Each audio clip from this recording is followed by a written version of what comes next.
company. What's up, guys? It's Lo, and you are tuned in to Wrestling Winedown, a female-founded and hosted podcast dedicated to professional wrestling and our favorite adult beverage. I absolutely love seeing Black women excel and prosper in what they're passionate about, but something about seeing Black women in journalism just hits different. If you know, you know. I am so honored to be joined by Megan Ambers, who is a seasoned journalist with bylines including 1 a.m. Radio, Blavity, The Source, Revolt TV, and most recently, bodyslam.net. Megan serves as a writer at Bodyslam and also hosts a podcast with Wrestling Republic. Megan spills the wine on her love of professional wrestling and what has kept her invested in the sport for so long. We're also talking about Megan's career as a journalist, how she knew that she wanted to pursue journalism as a career, going from covering entertainment and world news to wrestling, some of her favorite stories that she's covered, as well as some of her hardest stories. And of course, Megan is manifesting some things that she wants to check off her bucket list, as well as give some amazing advice for someone that may be looking to get into the journalism field. This was one of my favorite interviews that I've ever done in my 5 years of hosting Wrestling Winedown. Megan was so intentional and so candid about some of the experiences that she's had working as a journalist, covering very hard, tragic stories, to covering entertainment news. Two very different things, but it's so important to report on both of them. And now to be able to see her report on wrestling, something that she is so passionate about, you can hear it in her voice when she talks about it. I'm so excited for you all to listen to this interview. So grab your favorite glass of bubbly. We're going in for the 3 count.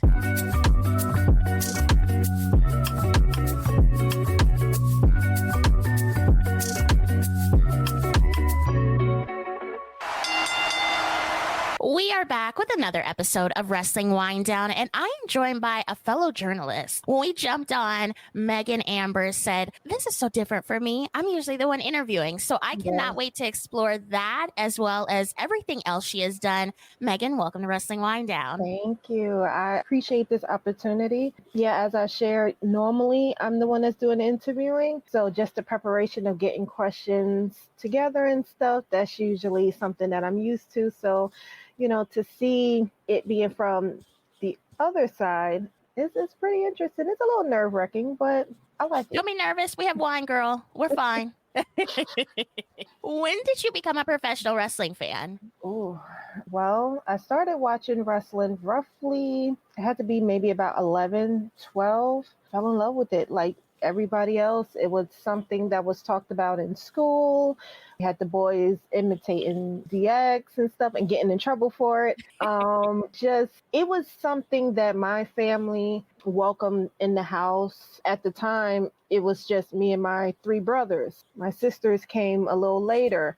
So just like roughhousing and trying to imitate those moves and things of that nature, probably one of the highlights of my childhood is definitely getting into wrestling. Did you share your interest at school that you liked wrestling? I remember being 9 or 10 watching wrestling, and I never told anyone because I was like, oh my God, I'm a girl. They're going to think this is so weird. Did you have that same experience, or were you just kind of like, I like wrestling and I don't care? Who knows? It was kind of hard not to hide it because I was so woven in that I was kind of, appropriately for my age, I was trying to dress like some of the women wrestlers. Like I was talking to a friend not too long ago when we was talking about this, and I said, there was knee-high boots that I begged my mom if I could have because Stephanie McMahon wore knee-high boots and I wanted boots just like her, or this long denim trench coat that I wanted because Trish Stratus was wearing denim, trench coats, and I wanted to look like her. So it wasn't really hard to share it when it came down to talking about it in school. However, it was mainly boys that I was sharing these things with because the girls, it was dainty and I was too, but at the same time, couldn't really talk to them about wrestling because they was just like, wrestling, like no Spice Girls or Sailor Moon or things like that. I'm like, oh yeah, I watched that too. Just mainly with my little boy friends that I had in school. What entertains you and keeps you interested in professional wrestling? The storylines.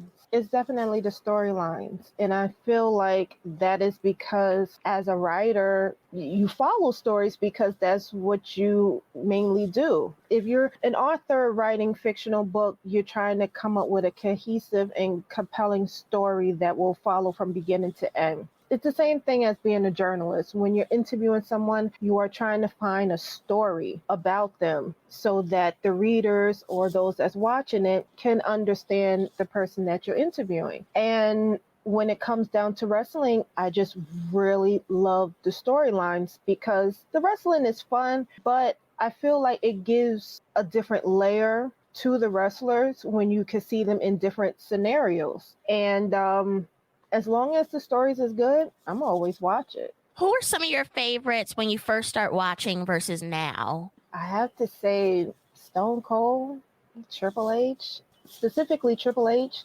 I've always just liked the fact that he was a heel. You know, he had some good moments, but most of the time he was a bad guy. And it was good to be a bad guy when it came down to him. And some of the things he did was kind of messed up, but he was the type of heel that you rooted for. Like you wanted the bad guy to win.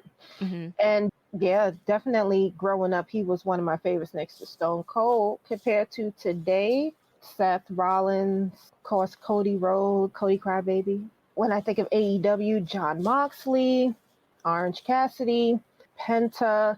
I mean, there's just a lot of them, and they're all different in different ways. So, you know, it's hard to ask who is my favorite and pick one specific person because, you know, I like a lot of them, you know. And then, of course, you have Bianca Belair and you have Mercedes Moné and you have Nia Jax and Willow. I love Willow. Like, she is just really, I see that. You know, she is just so fun to watch and just really happy. You know, it's hard to not watch her matches and just fall in love with her because she is just so bubbly. You know, and I think we need more of that. We need more of that type of feeling in the world. She's a very feel-good wrestler. So she is. There's a lot of them that I really like. You mentioned a lot of diversity towards the end there, and that's kind of something I wanted to touch on because I think about when I first started watching wrestling, and I bring this up so often, there weren't a lot of Black women.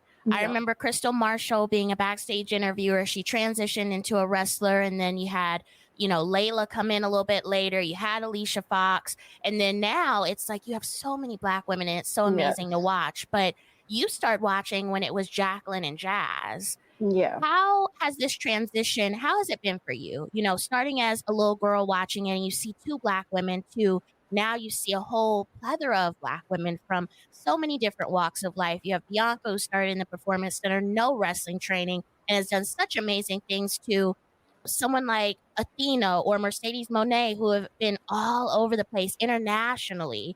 How do you feel? Well, the moment of seeing Jade, Bianca, and Naomi together, I mean, it really tugged at my heart because, as you said, that's not something that I saw growing up. And the longer you are involved in IWC, you are going to come across some people that is not necessarily going to agree with your thoughts. And that's one things that I just hammered down over and over again, that we need the representation. The children of today needs the representation that we did not have growing up. And it made a lot of people upset. And it definitely caused a lot of people to call me outside my name because of it. But it's like, I'm more or less, I think me and Naomi is about the same age. So I'm older than Bianca and Jade. And so we're all in the same age group.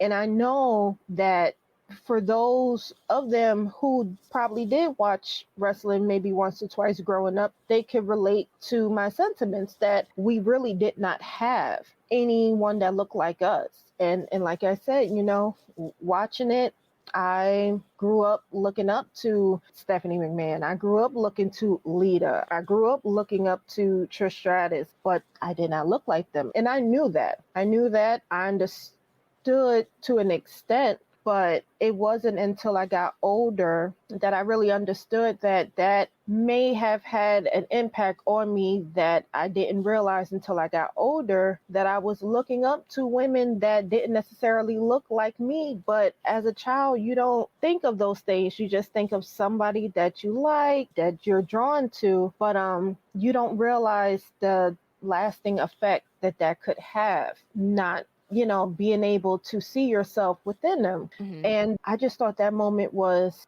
very important. It was very important for the young Black girls and boys to see these three women who just a year ago was in three separate promotions doing their own thing together, not fighting, not feuding, but united. And they Mm-hmm. looked so good. And I just thought that moment was just so important. I'm just overall really just happy that at least the children that's growing up can have, those moments that, that we didn't necessarily have growing up. Definitely. Let's get into you. You are a seasoned journalist with a plethora of bylines. When Yeah. did you know that you wanted to pursue journalism as a career? Well, it was a moment where life wasn't necessarily looking very promising. I had a little boy, and I don't know, I just kind of had like an epiphany, where I could get a regular job and just live the rest of my days working that regular job as long as I have, money coming in to take care of him. Or I could do something that I've always wanted to do, which is to write professionally. I used to always write fictional stories, Tumblr, and things of that nature. But I thought maybe if I could, instead of writing stories in that aspect, but to just write about the things that I was watching and consuming each and every day when it came down to entertainment, fashion, and things of that nature, see if I can.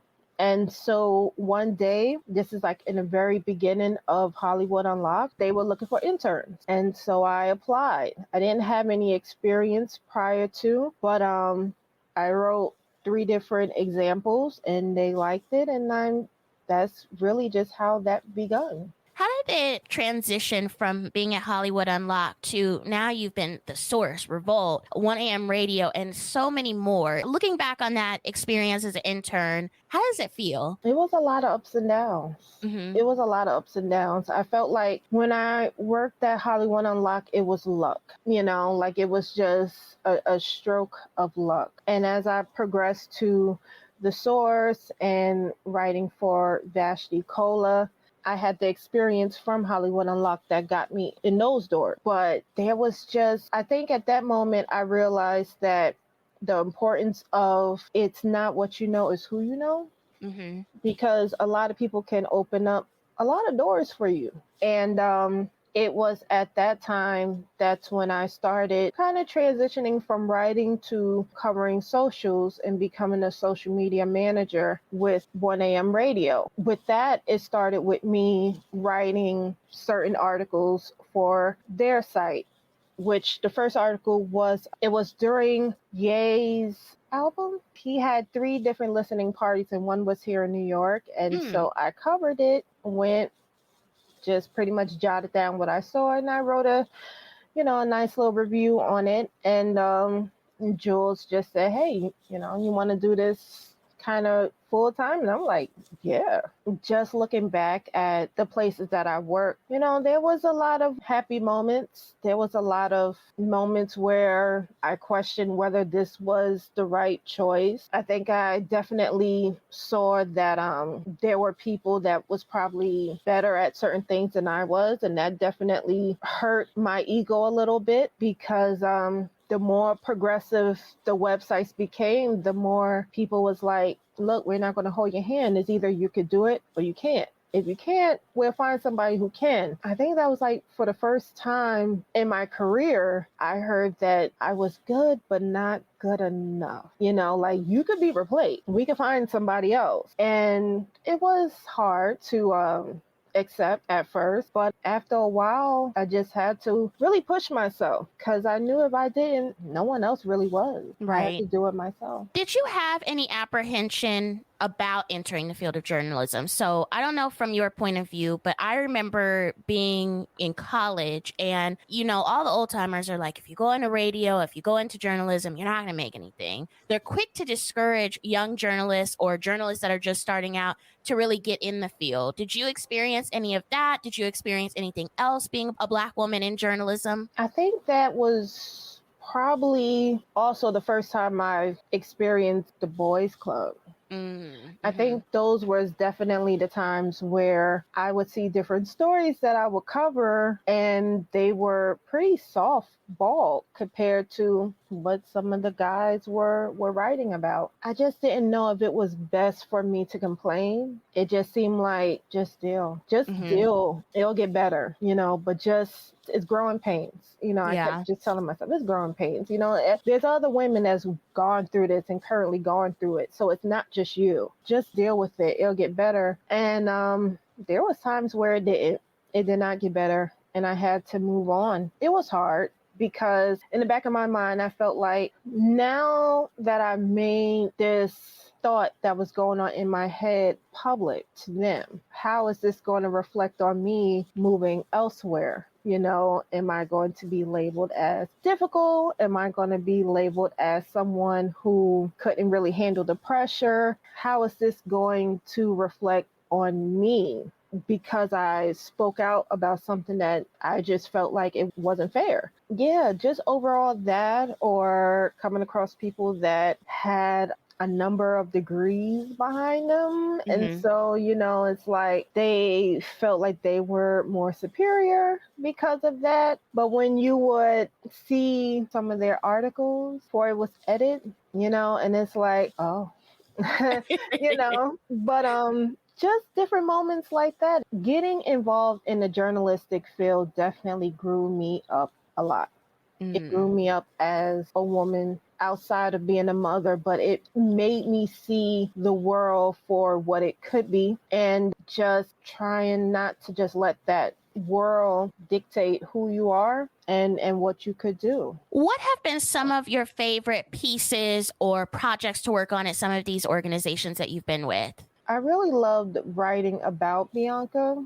Mm-hmm. I wrote about her twice on Blavity. I tried my best to get an interview with her, but before I had started, someone had already got an Mm-hmm. interview with her. But just covering her WrestleMania 39 entrance and speaking to that HBCU Oh, yeah. and just learning how that came together. And between watching that and then watching her show with Montez and seeing the behind the scenes with the young girls from California, Mm-hmm. and just seeing how she like really was trying to put together, it looks like she tried to one up herself with each entrance. And of course that was it made me feel like I was a little closer to talking to her. But I thought that was fun, and getting to talk to Ludacris about his show Karma's World. I think that's what it's called, the animation.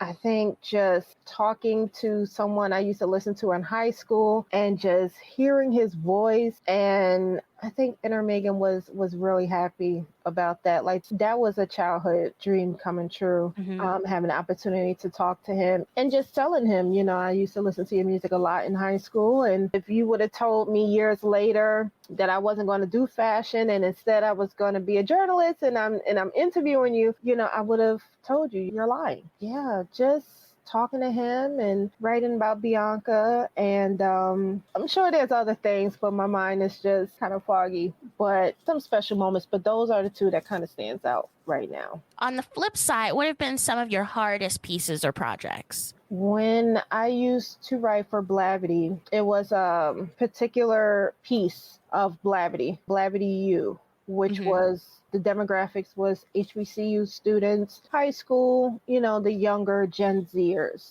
And some of the hardest articles was covering the tragedy in Texas with the children. Mm-hmm. And just talking about all those lives that was lost and seeing pictures of caskets that was made for those children. And, just thinking about my own child. It was hard. It was hard to get through that. And I told them, you have to get somebody else assigned to this. It's only but so much I can cover with that. And then writing for Revolt and having to cover nearly every story on Offset with him just passing. Mm-hmm. And it was a requirement. We were required to write about him a lot. Every news that was coming out, every piece of the story that was being pushed out, we had to cover it. And it never really gave those enough time to just comprehend what just happened. This is somebody whose music we listen to. This is somebody who we seen. This is somebody whose, songs was played coming out of stores or cars and things like that. And now he's gone. Just trying to make sense of it, but also do your job. Those were hard times. I would push to write about anything else. Anything else I wanted to write about. But that was a part of the job. Yeah, I appreciate you sharing that. And the reason why I appreciate it so much is because I look at stuff when deaths happen, and these journalists, I know it takes a toll on them to cover stuff like this, and especially individuals where you feel a connection to them, whether you've listened to their music or you're a mother and you're covering children that have passed away. I don't think a lot of people realize the toll that it takes on a journalist to continually go and investigate and write stories. And especially if they're getting feedback on social media, that's a whole different thing. I don't think people take into account these are real people writing these stories. It's not just some imaginary person going and doing the dirty work and writing these stories. It's literal people who have lives, families, other things that are important to them. And it takes a toll on people. It does. It really, really do. And I don't know. I mean, I know a couple of friends from different publications who do go to therapy, who do take different things to help cope with a lot of things that they cover. What helped me was taking time away from it and just spending time with my son and just taking in those moments. If it would come on TV, I would probably turn it, because the loss of life is already sad and tragic, and it can affect people on such a deep level. But there is a hormone that you get after having a child. It never shuts off. And so these stories that you hear about children is always going to hit you differently as a mother, because somewhere in the back of your mind, you think, I don't know what that mother is feeling right now, but that's something I never want to feel. And you just want to take into consideration, like you said, these people and what they're talking about and what they're writing about, because it goes into our head. And even despite we not being directly involved with these stories, we still have to put ourselves in the story in order to make sense of what we are writing. Because we could just type away at the computer, but there's a lot of details within these stories, whether what happened to them and things like that, that we have to read, we have to formulate, and we have to put into these stories. And if you're not a drinker, if you're not going to therapy to talk these things out, or just having a friend who might understand, I don't know how people make it, day to day, covering these things. I just don't know. But I talked to my mom about it,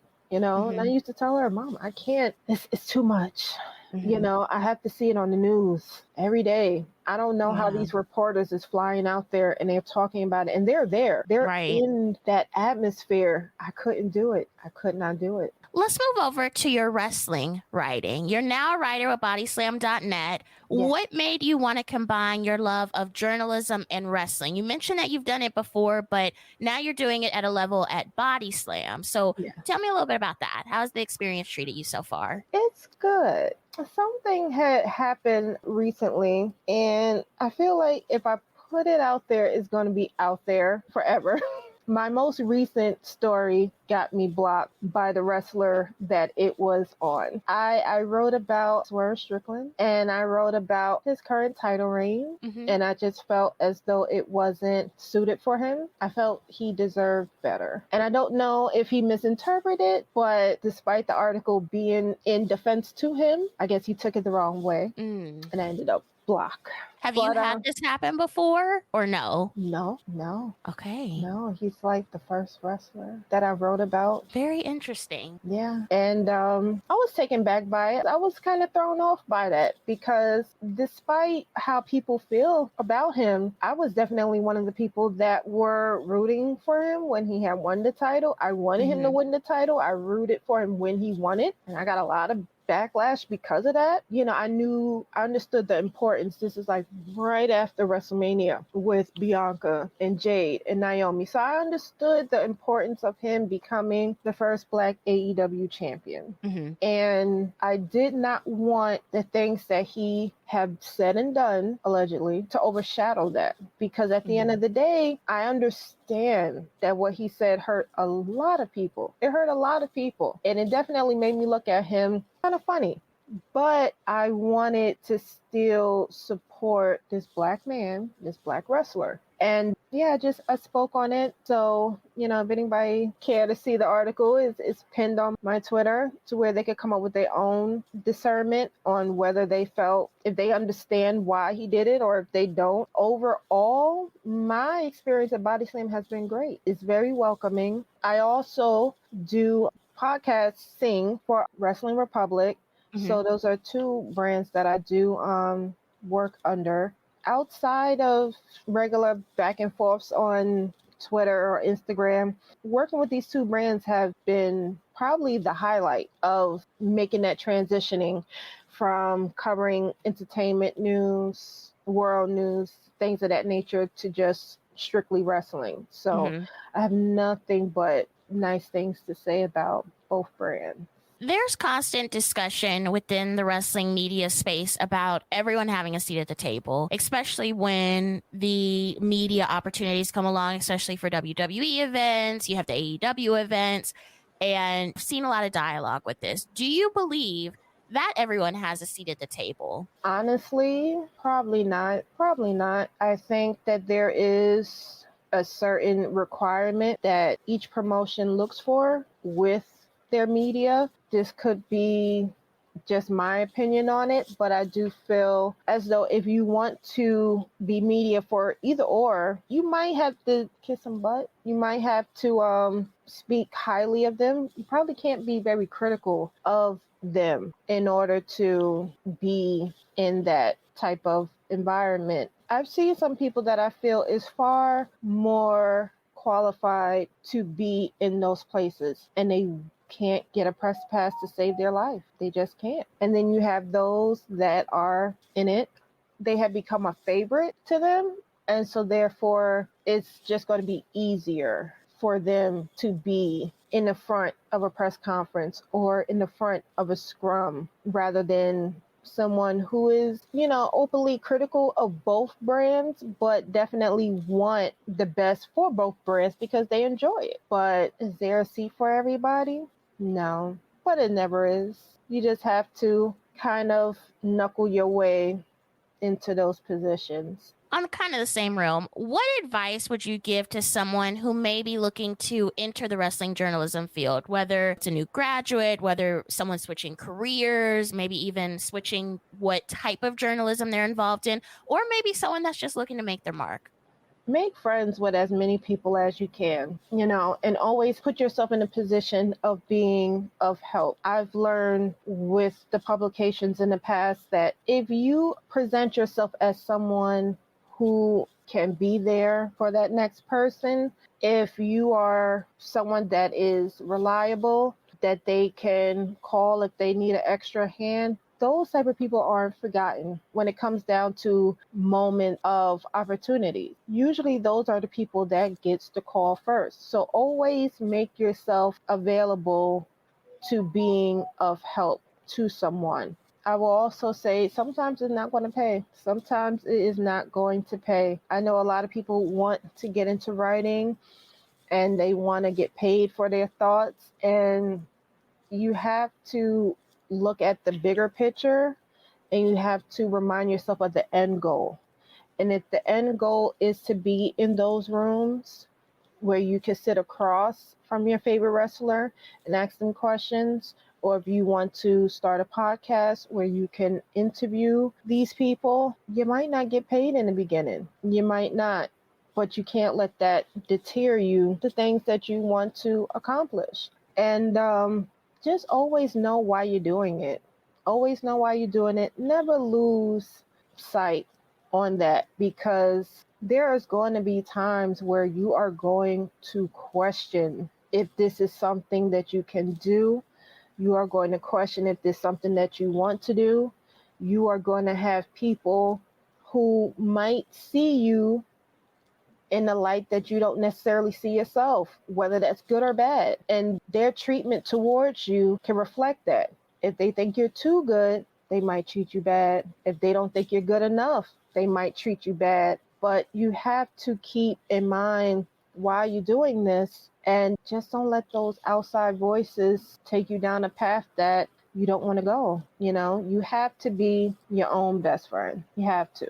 We already could be our worst enemies, but you have to be your own best friend too. And I think that's the most important thing that I would tell anybody that's trying to get into this field. Just see it to the end. Very good advice. We are all about manifestation here on WWD. Is there anything professionally that you want to manifest? Is there someone you want to interview, or maybe someone you look up to, or maybe even Bianca, someone that you would absolutely want to interview, have on your podcast, write a story about, that you want to manifest? First, I have to show you that I actually do journal a lot. Okay. So this is one of my journals, and then behind me, I have a whole stack of them. Mm-hmm. So I am a big manifester. And honestly, I think my biggest thing that I would love to manifest is probably working for WWE. I have applied for jobs there. I have not heard anything back, but I have definitely applied there. I think it stems from just being a child and liking wrestling. I never saw myself as being the athletic type, so I never wanted to be a wrestler. I just knew that, man, it must be amazing to work there. You get to see them all the time, and you get to travel and get to get on and off planes and stuff like that, which, when they say be careful what you wish for, I learned the hard way that is a very tedious thing, getting up and off planes all the time. I've done it quite a few times when I was at Blavity, and I had to, in the course of a week, I had to go to Tennessee, Chicago, LA, and Arizona. Oh no. And it was hard. I send all the love to the wrestlers who have to get up every single day and hop on and off planes. But yeah, I would love that. So if anybody at WWE do see this, do know I would do just about anything, maybe. But just that opportunity, like I said, just an opportunity would be amazing. Thank you, Megan, so much for joining me here on Wrestling Winedown. Where can the people find you on social media as well as read your articles? Well, you can find me on Twitter at I am Megan Ambers. You can find me on Instagram as at Megan Ambers. You can find my articles on Body Slam. Normally, I will pin it on the top of my Twitter account. And every Sunday, I'm the host of Wrestling Republic Sunday Night Spotlight. So you can always check out those videos on Wrestling Republic YouTube channel. Thank you for tuning in to another episode of Wrestling Winedown. You can find all of our other episodes available wherever you listen to your podcasts, including Apple Podcasts, Spotify, Google Play, and iHeartRadio. We are on Twitter and Instagram at WWDCAST. We also have our official merch store, which you can find at shop.wrestlingwinedownlv.com. Let us know what you thought about this episode. What was your favorite part? Until next time, enjoy your wine and, of course, enjoy your wrestling. Cheers!